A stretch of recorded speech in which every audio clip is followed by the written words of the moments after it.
My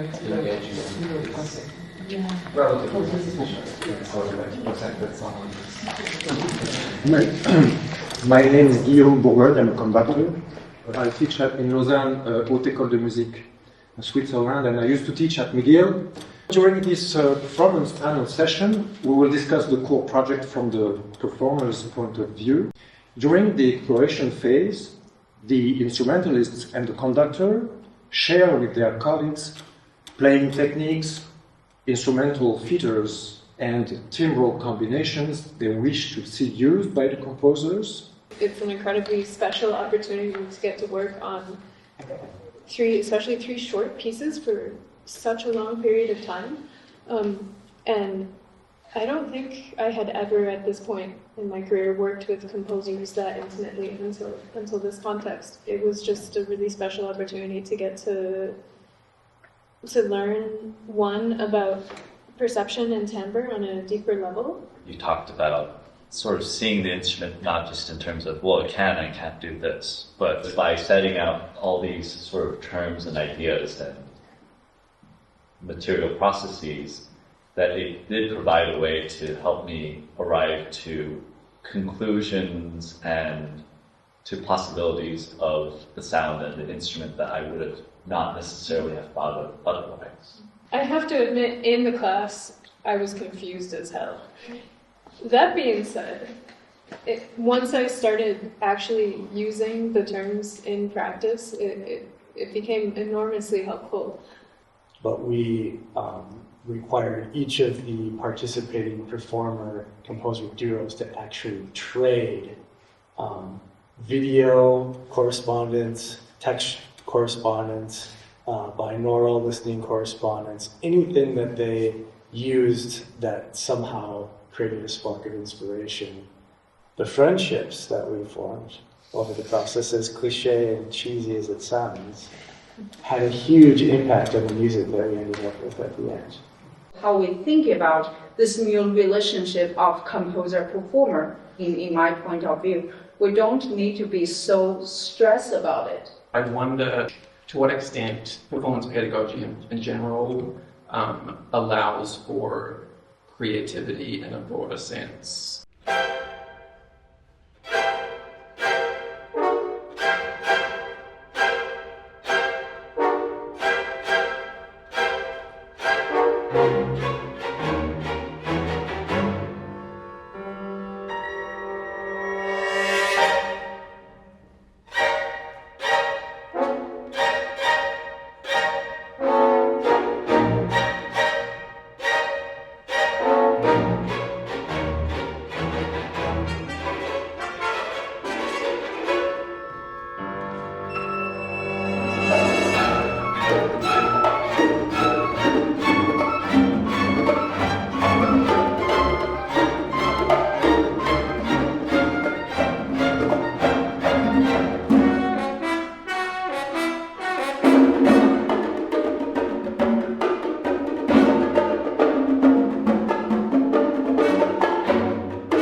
concept I wanted to talk about is this notion of timbral resonance. It's a special form of timbral augmentation where a primary or foregrounded timbre enters and does something for some amount of time, and then a secondary timbre continues on after the fact.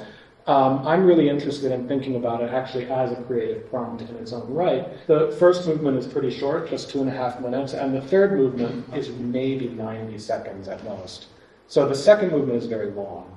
And I thought it might be interesting, after that very long second movement, that it might be interesting to play with memory in the third movement. So the third movement is almost as if it's trying to remember how the first movement went, but everything's kind of out of order. When we talk about a pedal, I think of the idea of a fixed point or pitch or layer of sound around which other things are moving.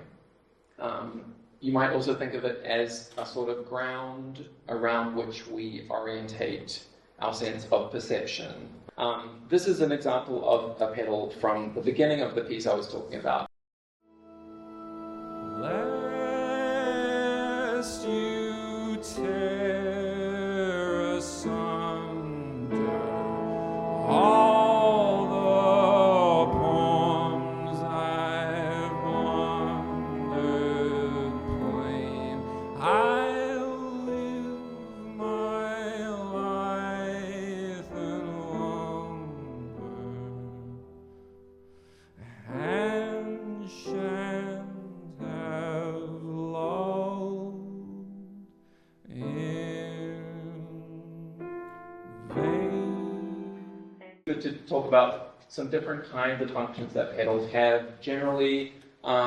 So the example I just played, I would think of as a kind of background texture, which I think kind of creates this sense of musical space, an atmosphere, a canvas onto which other things, events come.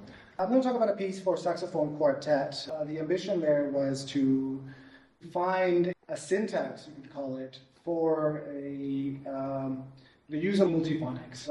I used timbre analysis tools, computational timbre analysis tools, and the idea is to kind of develop from the material a syntax and an aesthetics that is dealing with multiphonics in kind of on their own terms. What I did was color-coded the instruments. So red is soprano, green is alto, blue is tenor, black is baritone. There's a similarity in terms of timbre in relation to how they are plotted. So this is a male frequency Quetzal coefficients, which are a reliable way of describing timbre computationally. And then I added a second, just to kind of experiment, other types of data to plot. And this one is pitch or estimated fundamental frequency. So using common partials as nodes or as connections. So let's say not just the lowest note, but any note could be a node that would connect two multiphonics together. So it's kind of like an additive synthesis, instrumental additive synthesis kind of approach.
back and forth. There's a sustain. There's a it's kind of like a pendulum that then gets these. There's these height. You can see this heightening or timbral enrichening as a way to articulate also this passage. This session, I'm going to present first what the main aims of the core project are in my mind. Also talk a little about the notion of research creation, which is central to those aims. And then provide a brief history of the project across the different participating institutions, and our attempts to establish a sort of concepts and vocabulary around the perception of timbral properties of the fixed orchestration, which will be done further by Lindsay, and then also the impact of the presentation of this concept on the creative process. What we are doing with core is just reconnecting with a mode of interaction that already existed. So before the 19th century, the roles of composer and performer were often unified and highly collaborative. Leading musicians were both composers and performers, and even when roles were distinct, performers were expected to critically complete the notation, contributing to the final music result through shared performance practices. The composer interacts with musicians in both ways. Musicians can express their ideas and vice versa. And it seems that the main effect is that musicians listen to each other way more than in the score-based situation. There might be a conductor, and this adds to the network. We have interactions between the conductor and the musicians, as well as between the conductor and the composer. So the conductor can act as a mediator between the composer and musicians. A lot of the practice that I've been trying to develop for myself follows much of what you were saying, but in a different way at a different scale. So, for example, the number of cycles making proposals and trying them out, I think, for me, always determines the quality of the outcome.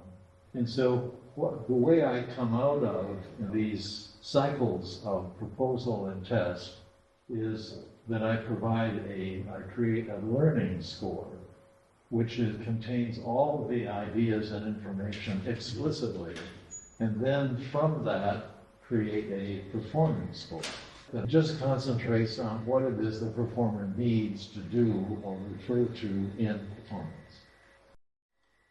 So I want to move into our first discussion. The goal here is to consider more specifically pros and cons of these particular lexicons in creative collaborative practice. So again, specific concrete examples of when terms from different lexicons would be very appropriate or useful, or maybe not so relevant. This is an example, I think it was in Core 3, where the composer was trying to get something, and it wasn't coming out what he wanted, and he was trying to use all kinds of descriptive terms and things like that to get at it, and people weren't quite getting it. And finally it occurred to me that what he was trying to do was a term out of the Toge, which was textual integration. Mm-hmm. And when that term was used, suddenly everybody understood what he was trying to do. So that's the pros. The cons was then, how do you translate that into the score? And I was thinking that maybe something we could do in a core context is to ask performers we could provide them with a long list and ask them, pick 10 words that are meaningful to you, that you use, that are good descriptors of your sounds. And so that would be a good starting point to make sure that everybody is at the same page. If you're trying to get people into something, you start with a large category and then progressively refine those into the finer and finer subcategories, and then subcategories of subcategories, and so on and so forth. So I think finding ways to get that, starting with that top level, but recognizing that there's, as Alex was saying, there's mixture between these things, because concurrent grouping gives rise to timbre, and then timbre affects sequential and segmental grouping. So it's a little bit more complicated than just breaking it up like that, but at least have vocabulary and refine those things. I think that's really important. If you're working with this kind of harmony, there must be some rules. What are your rules? And actually, I don't have rules. That what I'm doing is I'm exploring adjacencies and voice leading between chords and a chord progression. And I'm looking for really interesting adjacencies with microtonal relationships between how a tone is tuned in this chord and how it's tuned in the next chord, and when it can be voiced as a common tone or a common tone with a slight bend and that sort of thing. And I've been trying to get a handle on this through 10 years of working this way, or even longer. And the possibilities are so endless that I could never codify it into a set of rules. It's just a kind of a vast space that I explore in every piece. Mm-hmm. And the way I explore it is a little different in this piece than what I usually do, which is I'm looking for interesting adjacencies between in a progression of chords based on the overtone series, and then I'm voicing those chords. I'm being very strict about the notes being in the correct register so that they're structured like an overtone series, but I'm listening to them as chords and using my musical taste to find chords that sound interesting to me and chord changes in the progression that sound interesting to me. The composer's task in this time is to use sound. It's not by any means restricted to instruments, to voices, to anything. It's this, composition for me is the use of sound in different contexts, right? And a composer, from my point of view, should be able to do anything in any context, anywhere, with any resource, as long as it's sound. The first thing is actually pump up to my mind is like what you have mentioned this morning, like you come here to learn. What have you learned? So is anything new, anything surprise you? No, I don't think so. And I've certainly learned something from hearing the responses of the composers who were in this. Oh, absolutely. And I think that I mentioned earlier the idea of wind blowing through a mind of a composer, and I think maybe sometimes it's really only slight breezes, but I do believe that the goal of bringing extra musical authority at least into the space of consideration has happened. How does this strategic placement of silences and the asymmetrical temporal plateaus influence a listener's cognitive engagement with the work? I think that the silence is important in suggesting that what you are about to experience requires consideration and requires attention and requires memory. Right? That's my purpose in using the open time frame at the beginning.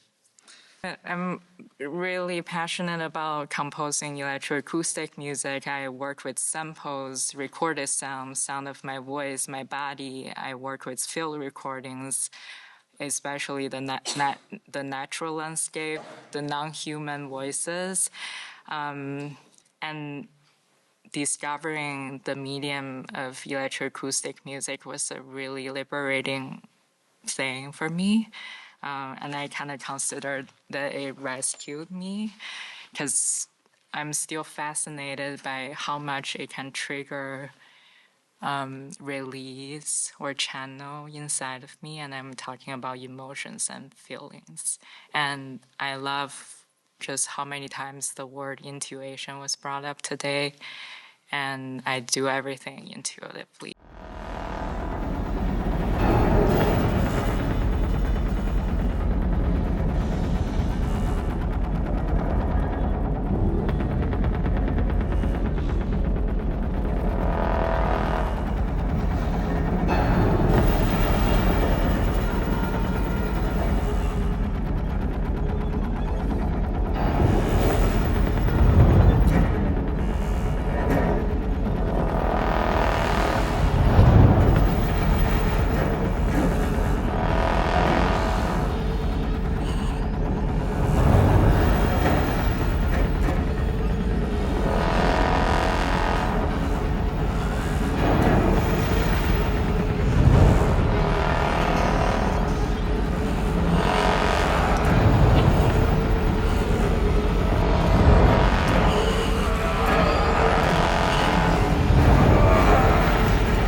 So this work is composed after being exposed to the actor project, and I did feel like maybe because actor project kind of brought this thing that I've never tried to formulate to this more conscious level, I was able to go deeper and further into exploring the thing that I was already being exploring. I really love negativity in music.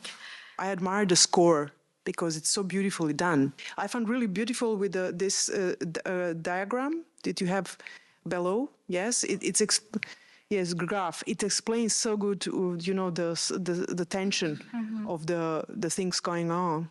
That means the environment, the acoustic environment, is kind of motivation for how to do these gestures. I think about this title, you've also mentioned, like, when you're talking pleasure as a concept, also pain.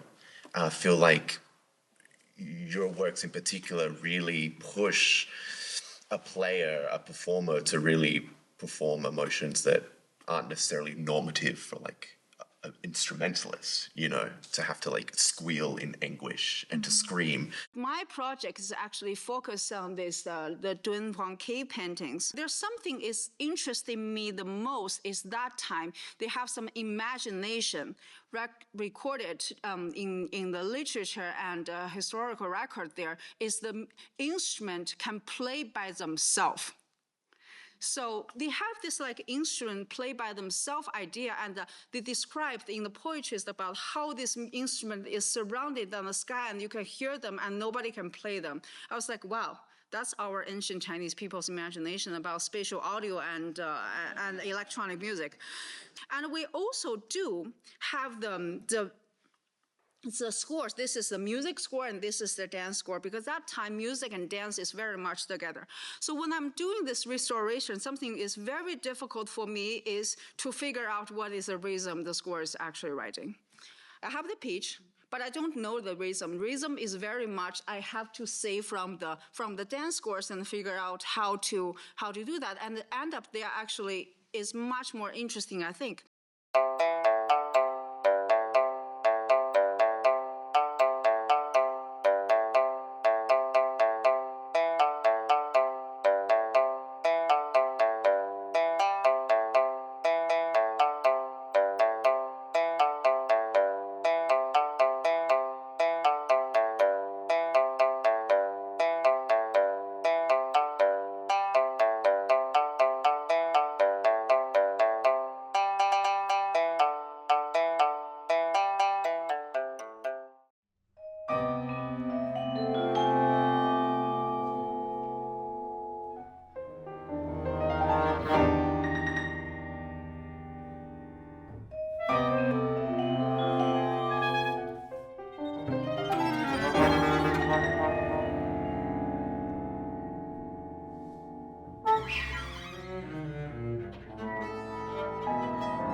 I can go through this relatively quickly, and I promise it's going to be entertaining, at least at times.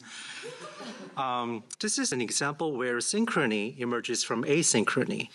The beginning of the third movement is dubbed the metronome interlude, as it features 5 mechanical metronomes. In hoarding behaviors, the metronome interlude segues into the next section, where the soprano sings against the backdrop of the synchronized metronomes.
Thank you.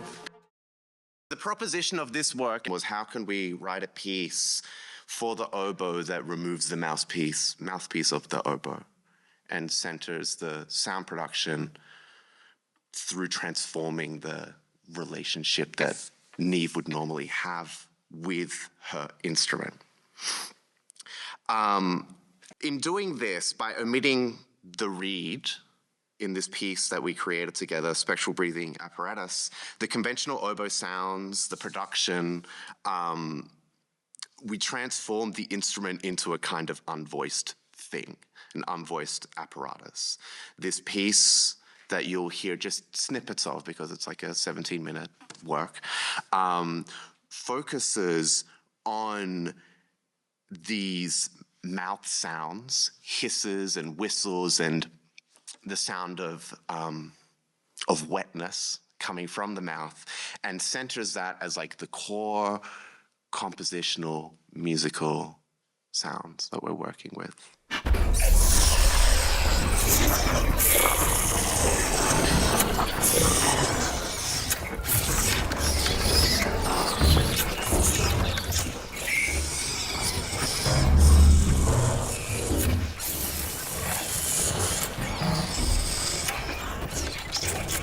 And then this piece can not only be a piece, but can also be a video art piece, you know? So I'm trying to expand and broaden what information can be given to inform the music that I'm making itself, and then expanding the boundaries that something can be presented and performed and exhibited as art. I would like to talk about the concept of compound figures. What I became interested in during that period is to use timbre not only as a means to produce interesting local objects, but as a means to generate a higher order grammar. That project sort of puts in light a number of problematics that comes mostly from the very nature of timbre itself. Right? So in instrumental music, timbre can mainly be accessed from the outside, quote unquote, and that makes it difficult to escape the context of a gesture and become an independently signifying radical, and so on. How can we, as composers, make timbre operate as a set of building blocks to construct higher order structures?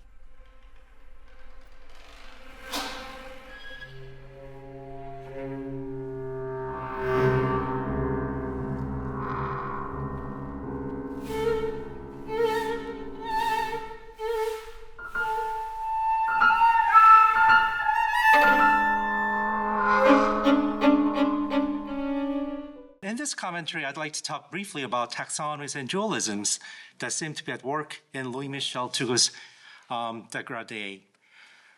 As you know, the core to Ensemble is made up of 7 instruments, which in fact opens up the possibility of creating a multitude of distinct instrument groups in a timbre etude. This is an opportunity that Tugus takes advantage of in his, and the way he groups the instruments of the core ensemble can be described in terms of a dualism of ripieno versus concertino. I think both of your charts are very compelling, but they're not the same chart very clearly.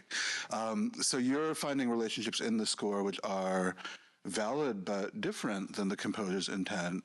And so there's a fascinating, I think these things can coexist, but the trick is defining what kinds of discourse they are. They can coexist and both be correct because they are different kinds of discourse. So this is the question I came up with. What can a music analyst contribute to a collective project like CORE through the study of newly created musical works? And I feel like in this project, we're interested in finding a perspective that somehow complements what composers can do. The idea that analysis might test, in some sense, some of the composer's ideas. If the composer has gone into this with stated conceptions, seed ideas, we've used that phrase in CORE a lot, it's very useful to have this external person who can say, oh, I think that's working, I hear that, I understand that. This one, I don't understand it in the work. I don't get it from the final product. So let me throw out one kind of general question for discussion here. It's kind of the main question I have speaking here this morning. What kinds of results and approaches would CORE participants in various roles, performers, pedagogues, composers, researchers, find useful in future analyses of CORE creations? I would like to focus maybe on your first word. You said intuition, and related to this idea of the broken feedback loop. In a way, my initial process was how can I also escape that broken loop and actually like connect it back to the compositional process in a way that the compositional grammar, right? Mm-hmm. So that the listening grammar is kind of self-informed, and through that continuous experiments with performers, right? So it's like you assume, okay, I'm going to organize the material in such a way, and then we're going to test it with the performers, and then I'm going to kind of shift my assumptions continuously along the process. It seems to me that the more prescriptive and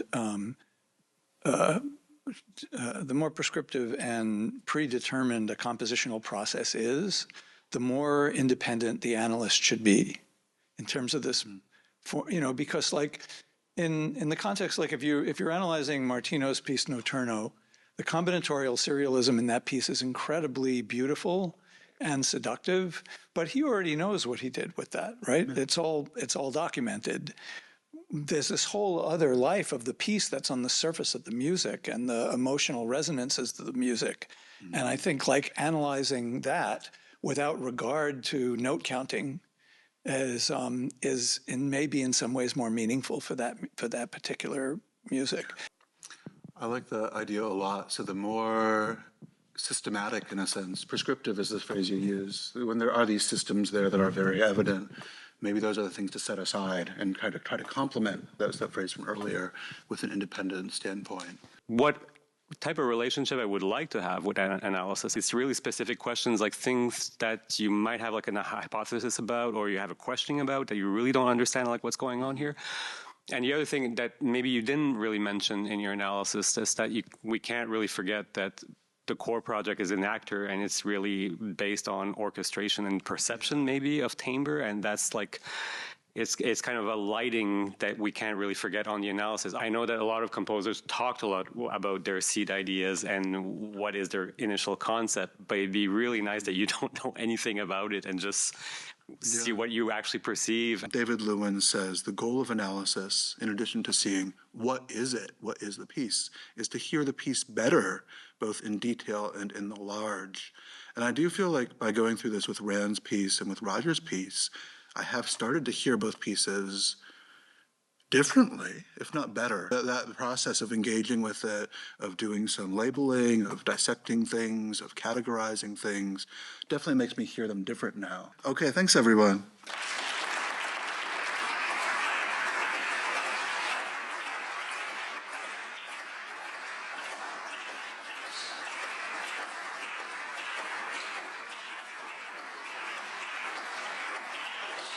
Thanks.